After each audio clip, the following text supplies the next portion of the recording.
Hey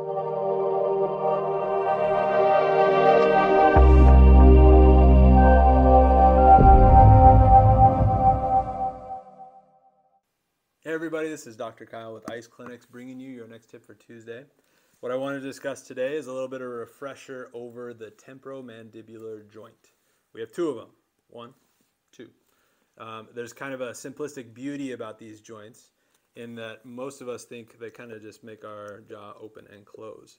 But if you were to pull out and see the shape of the jaw, of the bone right here, this is actually called a condyle, and you can see it has some smooth surfaces that allow that joint to not just hinge, open and close, but kind of glide around in there.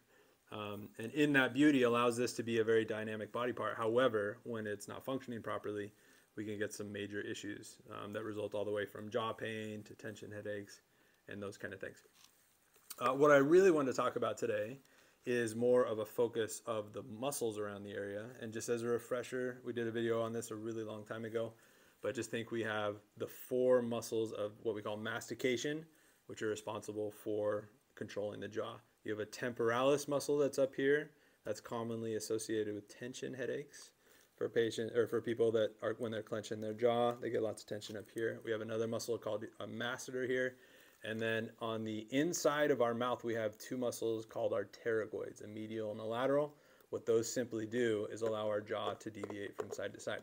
So if you happen to stare at yourself in the mirror and you see your jaw maybe deviated to one side, that might suggest that you have one that's more tense and one that's a little more stretched out, which might be connected to some of the problems you could be encountering.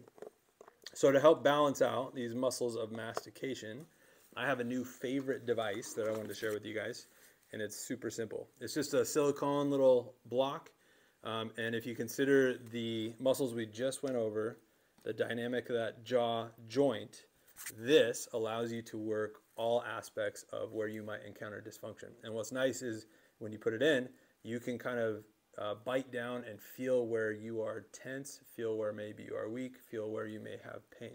So what I'll do in my free time, say when I'm driving down the road, if you happen to see this in my mouth, that's what I'm doing. But it just clenched down a bunch of times. I'm giving good sensory input to my brain as far as the muscles sinking up side to side. I'm strengthening them, and I'm also kind of, you couldn't really see it from this angle, but if I'm from the side, I can deviate my jaw in different directions, feeling where I have tension. So I can stick out my jaw more and clench. I can try and retract my jaw a little more and clench, and I can get a different dynamic of movement and what I'm feeling. I can feel it behind my ears more, I can feel it in certain muscles. So I think it's a really good rehabilitative tool to have. Very simple, very inexpensive, and I think it goes a long way as far as correcting the imbalance in the jaw. And most importantly, as you guys have heard me talk about before, these TMJ joints have a high concentration of proprioceptors, which are specialized nerve cells that help our brain perceive where body parts are in space. We also have a very high concentration of those in our upper neck.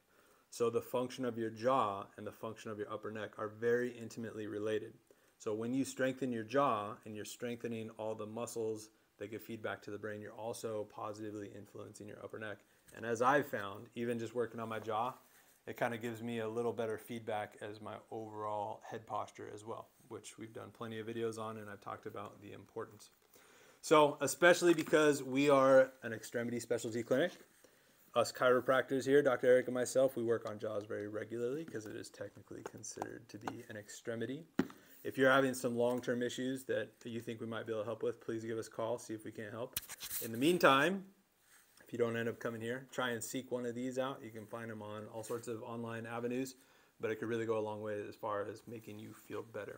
Again, my name is Dr. Kyle with ICE&x. Thanks for watching.